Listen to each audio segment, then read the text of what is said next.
여러분 반갑습니다. 정말 잘 때 할 수 있어. 법안 스님의 걱정 말고 경전공부 법안입니다.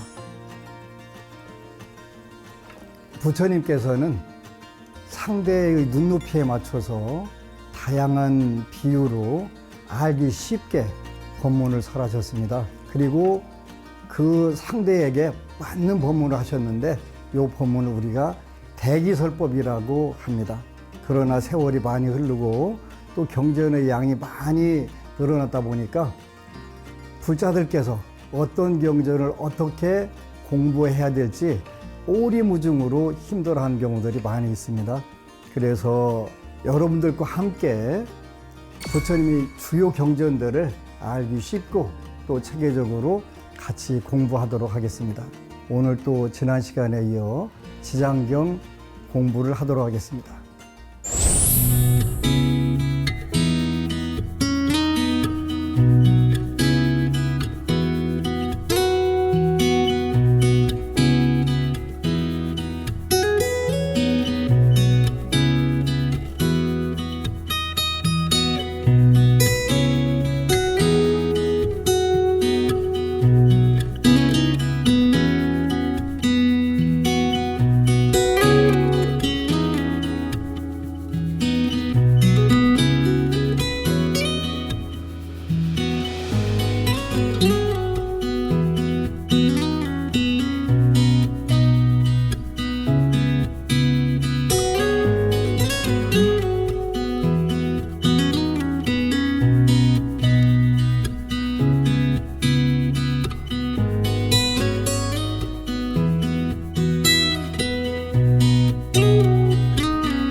오늘은 그 지장경 공부하기 전에 지장보살님에 대해서 그 약간의 정리를 하고 갈 수 있도록 하겠습니다. 그래서 오늘은 지장보살, 그는 누구인가 이런 그 제목으로 같이 공부를 할 텐데요. 지장보살의 명칭과 의미, 또 지장보살의 형상과 상징, 또 지장보살의 본원과 서원에 대해서 같이 공부하도록 하겠습니다. 지장보살의 첫 번째 지장보살의 명칭과 의미에 대해서 같이 공부를 하는데, 지장보살은 그 산스크리트어로는 그 크시티 가르바 또 치티 가르바 이렇게 해요. 그래서 크시티, 치티 요로는 이제 그 땅지자로 일반적으로 표현을 해요. 그래서 그 한국 불자들이 땅지자를 잘못 해석해 가지고 여기에는 꼭 지옥을 연상을 하고 49제만을 위해서 그 존재하는 신앙으로 착각을 하는 경우들이 있어요. 근데 이런 뜻이 아니고 여기에는 심지, 마음의 땅이란 뜻이고, 또는 큰 대자 썼다고 대지, 모든 생명 있는 존재를 전부 다 포용할 수 있는 큰 땅, 또는 마음의 땅, 이런 뜻이에요. 그리고 그 장자는 가르바라고 하는데, 그 산스크리트어는 태라는 뜻인데, 여기에는 무엇을 가지고 있는 태냐, 보배. 그래서 보배보자를 써갖고 그 보배의 창고다. 그렇게 마음이라고 하는 보배의 창고를 말씀하시는 분이 지장보살이다, 이런 뜻이에요. 그래서 지옥하고 관계 있어요. 어떤 관계가 있냐면, 지장보살님은 앞으로 이야기하겠지만 그 육도 중생, 윤회하는 모든 중생들을 구제하겠다고 원을 세운 보살로서의 끝판왕이라고 할 수가 있어요. 모든 기도의 끝판왕이 사실은 지장보살이에요. 지장경이고. 근데 이제 그 이해를 잘못해서 49제 때 읽는 경전, 뭐 조상 천도하는 경전도 맞아요. 맞는데 근본적으로 대지에 있는 모든 중생들을 다 구제해 주시는 가르침. 그 중에서도 육도 중생인데 어디 중생을 더 중점으로 두냐면 이 지옥 중생을 중심으로 더 구제를 하시겠다고 원을 세우신 분이에요. 그래서 명칭은 지장보살 크시티 가르바, 그 우리말로 하면 지장보살, 그 다음에 의미는 바로 그 심지 보장. 그래서 마음의, 우리 중생들이 마음, 요 마음에 있는 보배 창고를 열어서 세상이 천상락되고 극락되게 만들겠다고 원을 세우신 그런 의미예요. 아주 중요한 부분들이니까 잘 기억하고, 지장경을 읽으면 잡신이 붙는다더라 이런 부분들이 우리나라에만 있는 이야기들이에요. 그런 부분들은 없어요. 그 다음에 이제 일반적으로 지장보살님 형상은 지장 삼부경이라는 경전이 있는데, 지장보살 본원경, 그 다음에 지장보살 대집 십륜경이라는 경이 있어요. 그 다음에 점찰 선악 업보경, 요걸 우리가 지장 삼경 이렇게 표현해요. 대승 대집 십륜경이라는 경전에 보면 지장보살의 형상은 비구성의 모습이다. 머리를 깎고 장삼을 입은 형태로 이렇게 나온다. 그래서 비구 형상이다 이렇게 표현을 해요. 근데 이제 우리나라도 그렇고 중국도 그렇고 일부는 지장보살상을 조성해가면서 파란 두건을 씌운 그런 부분들이 있어요. 근데 당나라 때 어느 스님이 기도하다가 지장보살님을 그렇게 뵀대요. 그래서 그게 이제 퍼져가지고 우리나라도 그냥 머리에 싹 밀은 비구 형상이든가 파란 두건을 쓴 형상이든가 이런 식으로 나와 있단 말이에요. 이건 안심정사 서울 본부 법당 지장전인데, 우리 지장전에는 오불관을 쓴 5 부처님을 모신 관을 쓴 불상을 모셨어요. 오리지널이에요. 요 분이 오리지널이고, 비구 형상이라고 하더라도 보살을 상징하기 때문에 보관을 쓰실 수가 있어요. 오불 보관을 쓰신 거예요. 지장보살은 지옥 중생까지 구제하려다가 보니까 쉽게 말하면 외모 관리할 시간이 없으세요. 그래서 여러분들도 아시겠지만 머리를 짧게 깎으면 생활하는데 시간이 많이 단축이 돼요. 그래서 부처님 당시부터 사무는 머리를 다 삭발, 여무리를 하게 됐던 거예요. 상징은 모든 중생들을 전부 다 구제하겠다 이런 의미를 가지고 계시기 때문에 비구 형태로 나온다 이렇게 돼 있어요.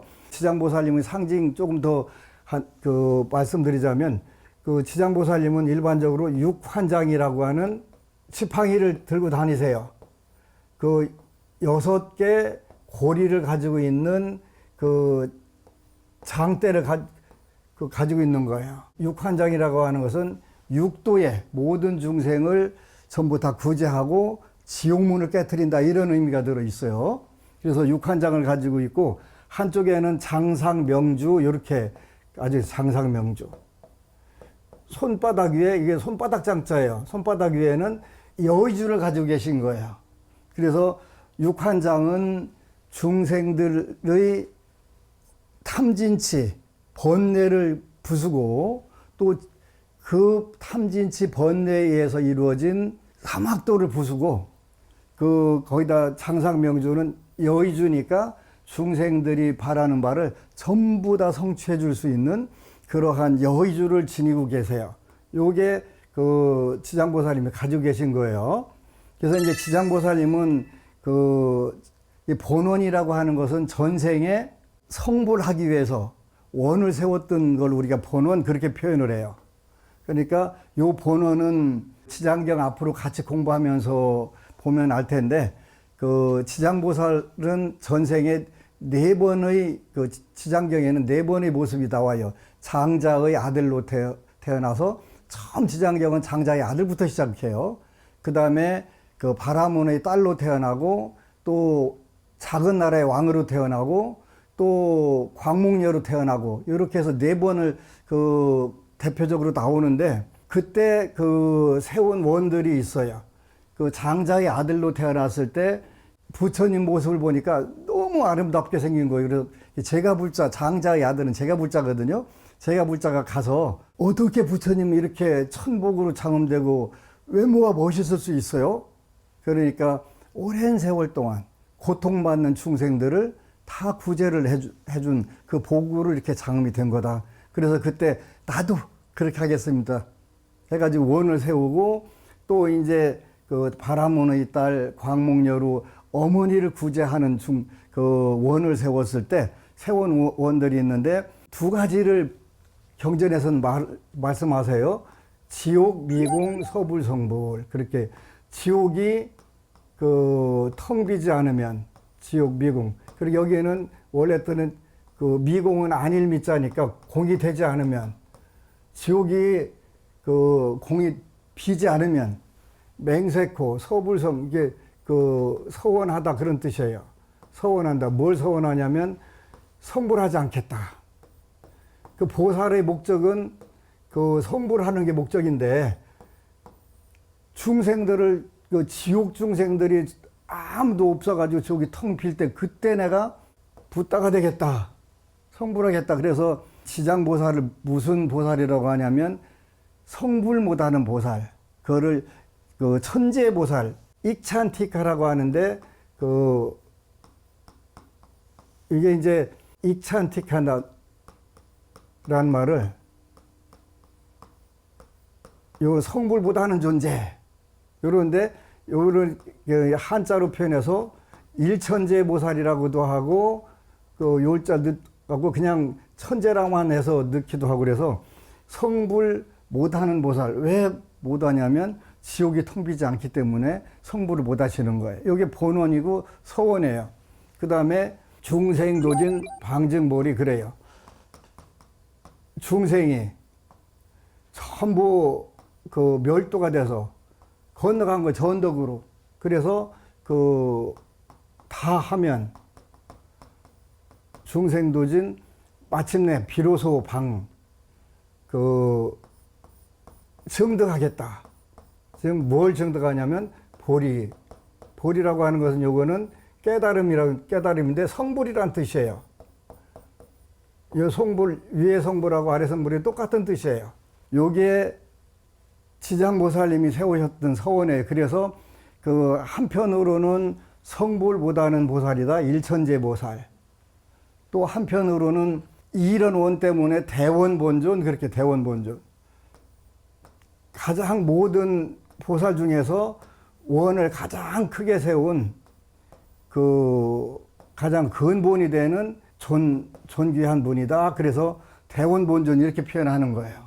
한국에서는 착각을 해서 49제 지낼 때 조상천도 때 하는데, 그 지장보살, 지장경은 그런 신앙이 아니고 가장 현실적으로 그 좋은 경전이에요. 지장보살은 일단은 지옥, 미궁, 서불, 성불 했으니까 지옥 중생들이 텅 비지 않으면 그 성불하지 않겠다 해서 이게 지옥인데, 이 지옥의 괴로움이 뭐냐 그랬더니, 그 물론 생로병사 또 사고팔고만 괴로움이 아니라 우리가 현실적으로 생리적으로 그 몸이 있기 때문에 느끼는 생리적 고통들이 많이 있잖아요.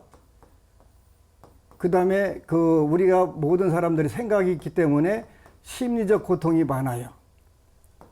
요런 고통들인데, 이 중에서도 이제 그 가장 지옥 고통하고 가까운 것은 그 질병, 첫 번째겠죠. 그 다음에 재물의 결핍, 그 다음에 여기서 발생되는 많은 괴로움들이 있잖아요. 요 괴로움들, 지옥 고통, 이 지옥 고통을 어떻게 소멸할 거냐 하는 부분들이 제일 중요한데, 지장경 신앙의 특징이 있는데 일단은 소원 성취가 빠르다. 그래서 그걸 뭐라고 표현하냐면 즉득 성취한다.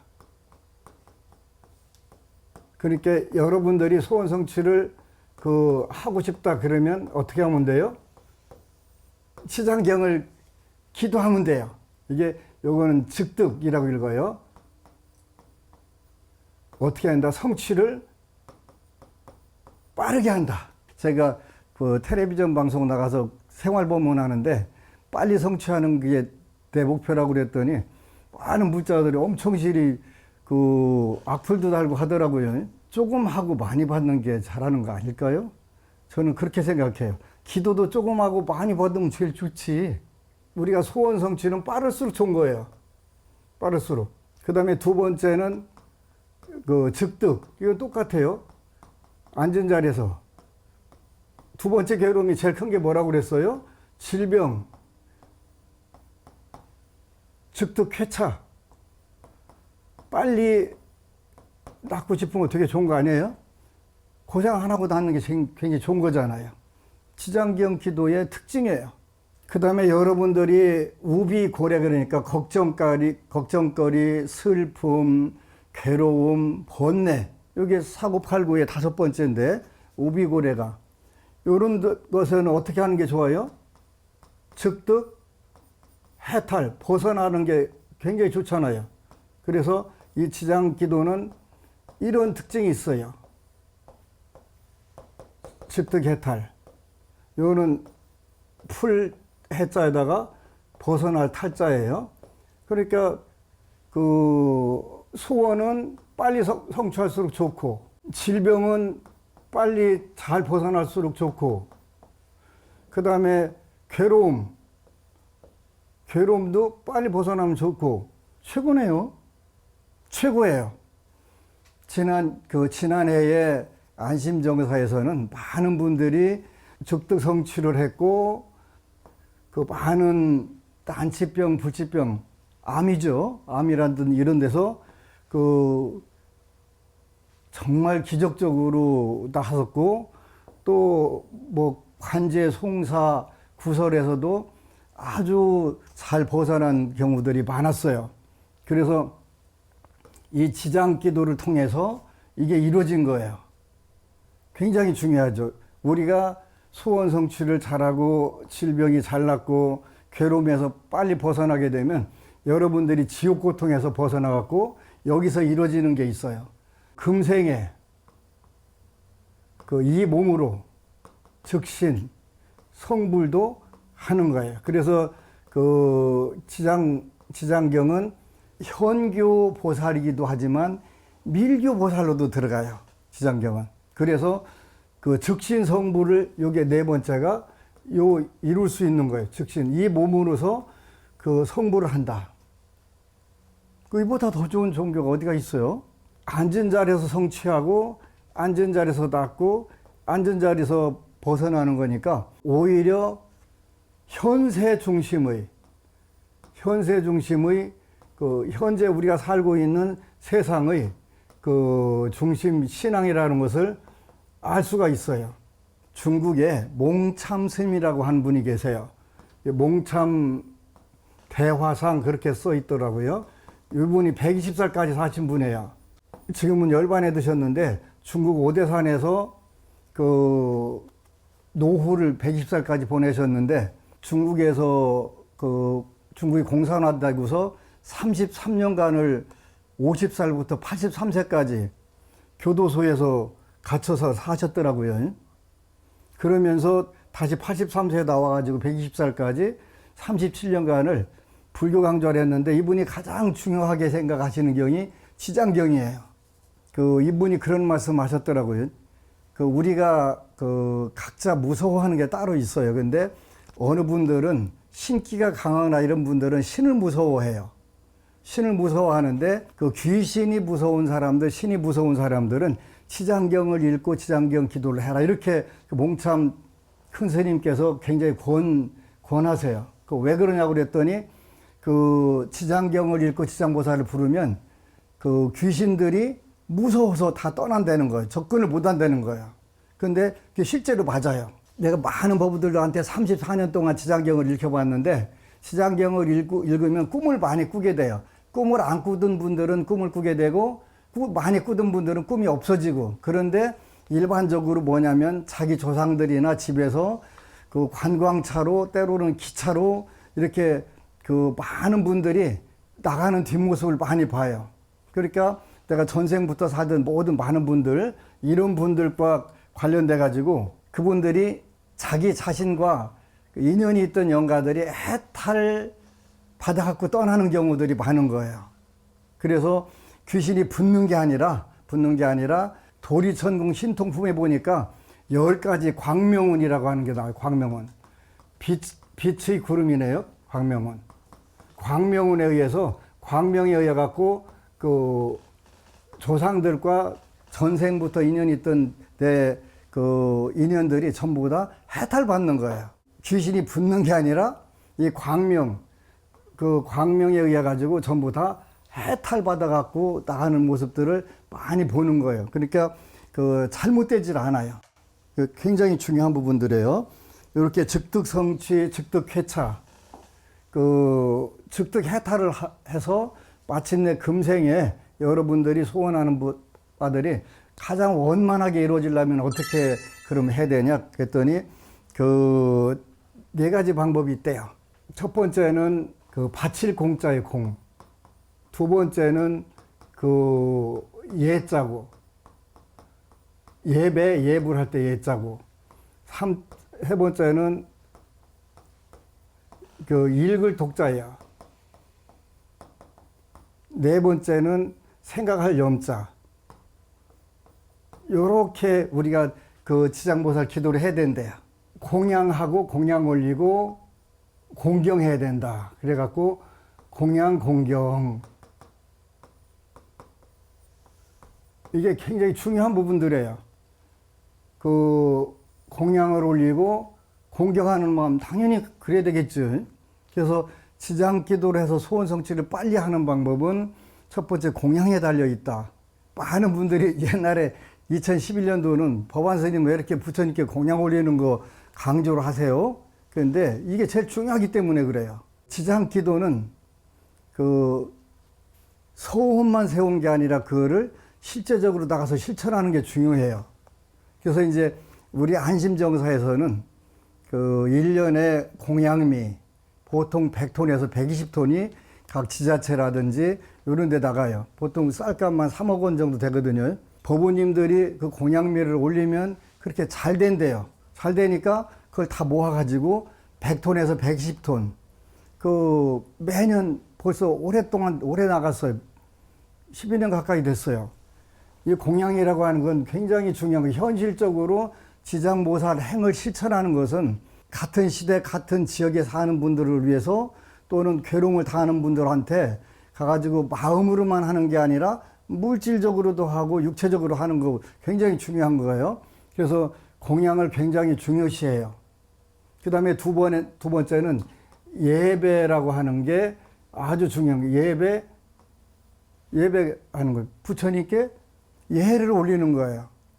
늘 부처님께 그 예배하는 모습이 굉장히 중요한 거예요.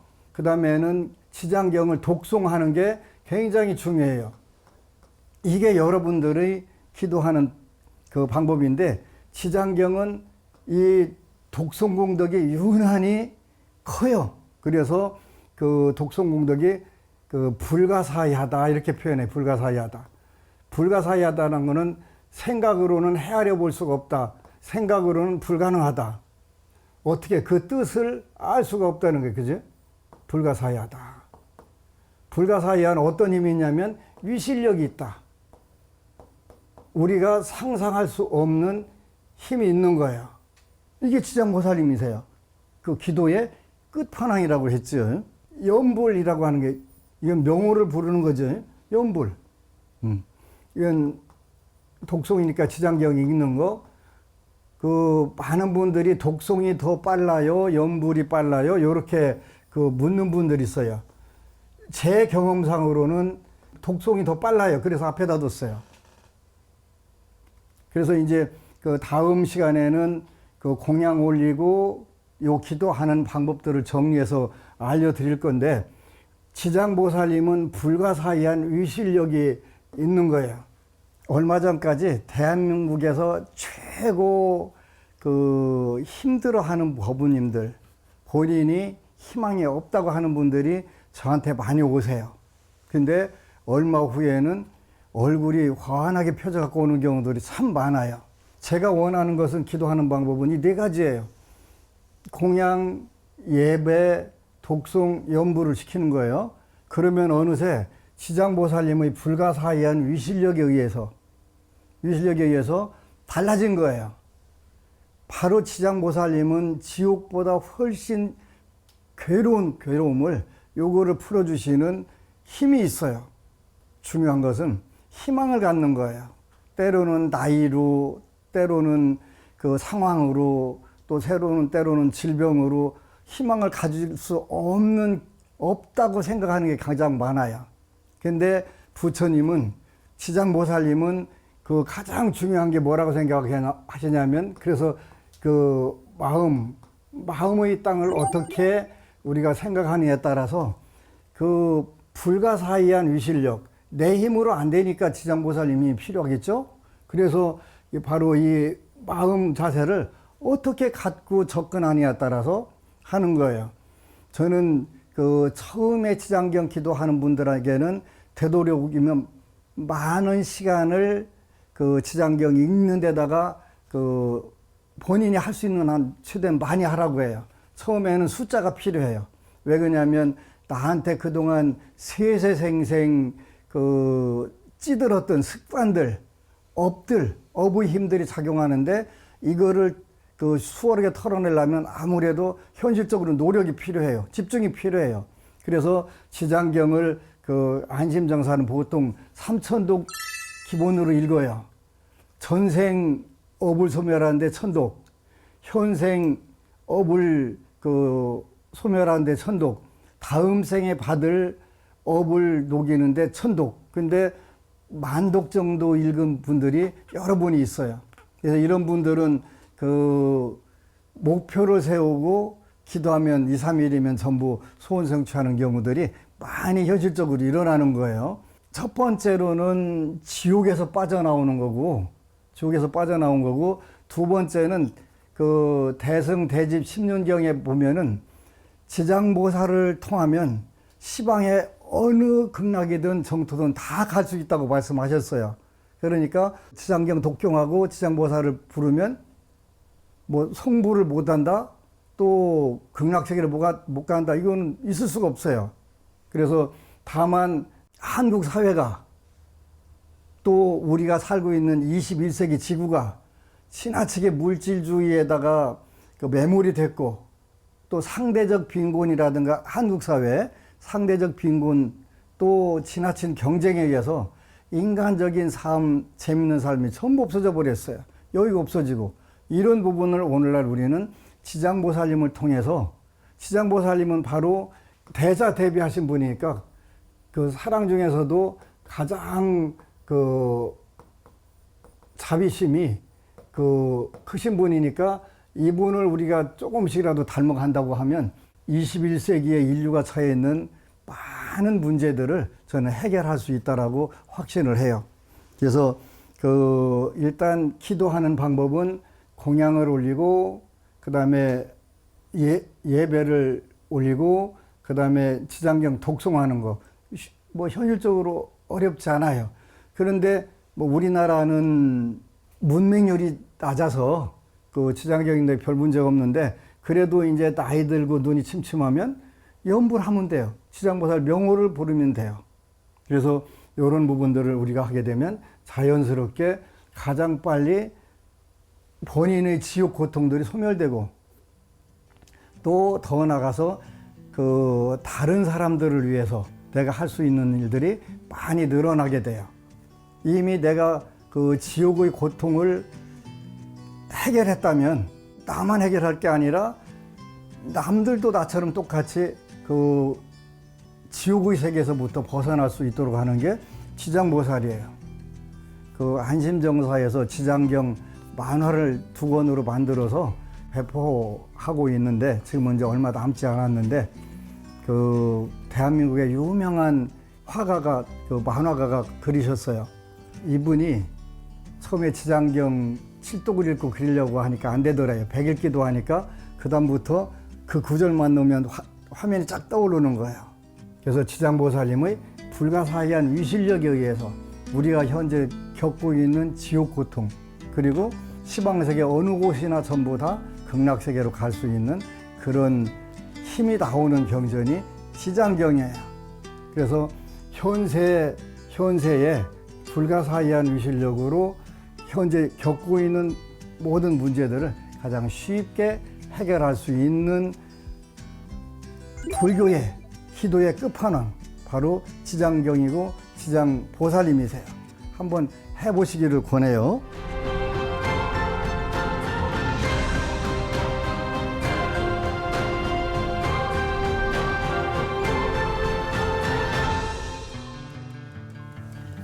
운명을 바꾼 사람들, 사람은 전생의 업을 가지고 태어나고 또 현생의 그 업의 영향을 받습니다. 그렇다고 우리 삶이 업에 따라서 흘러가는 것만은 아니죠. 지금 나의 선택과 노력에 의해서 얼마든지 바뀔 수가 있는데요. 법안 스님의 걱정 말고 경전 공부에선 여러분이 신심과 원력을 더욱 굳건히 하시길 바라면서 간절한 기도를 통해서 운명을 바꾼 사람들의 이야기를 전해드리고 있습니다. 기도 수행 열심히 하셔서 크고 작은 가피들을 입으셨다면 BBS 불교 방송 홈페이지나 유튜브 댓글로 사연 보내주십시오. 이 시간에 소개해드리고 선물도 보내드리도록 하겠습니다. 그럼 오늘도 기도와 수행으로 운명을 바꾼 법원님의 이야기 소개해드리겠습니다.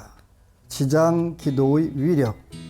저희 어머니는 하루에 지장경을 3번씩 읽으면서 절 수행까지 하셨습니다. 기도 수행으로 치면 제가 도저히 따라갈 수 없는 분이십니다. 그러던 어느 날 미국에 있는 저에게 전화로 여러 소식을 전해주셨습니다.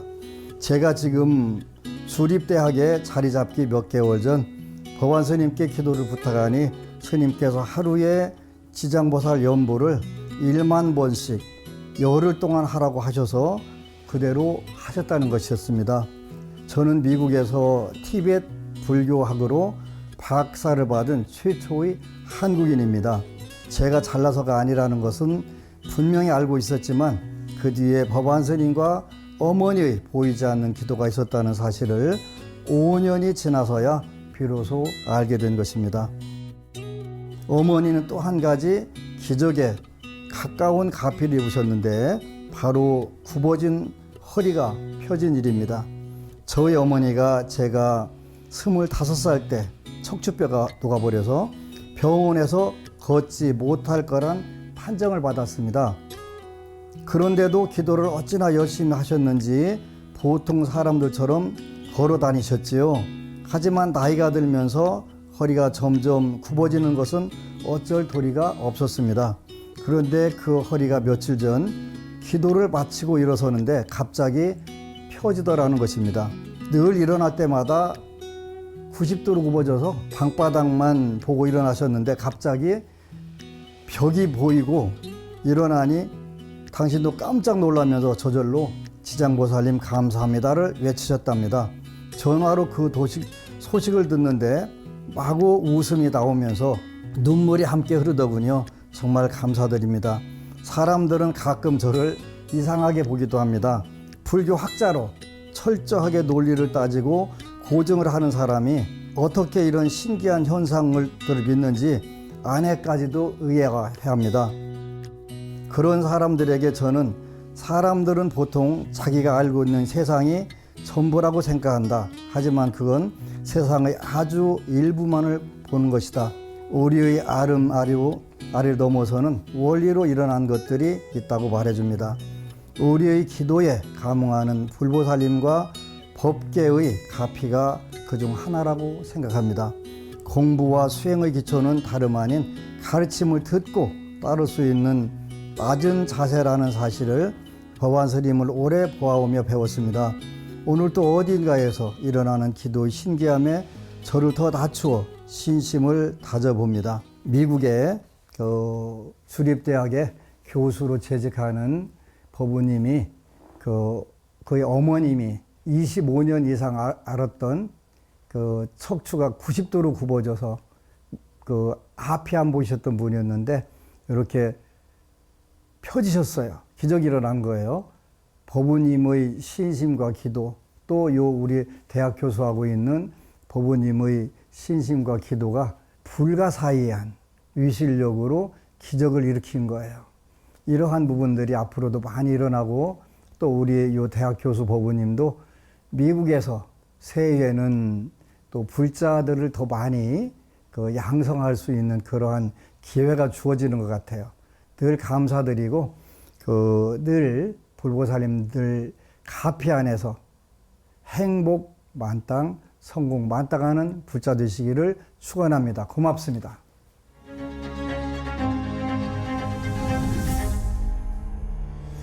법안 스님의 걱정 말고 경전 공부 세 번째 시간이었습니다. 오늘은 지장보살님이 어떤 분인가에 대해서 함께 공부했는데요.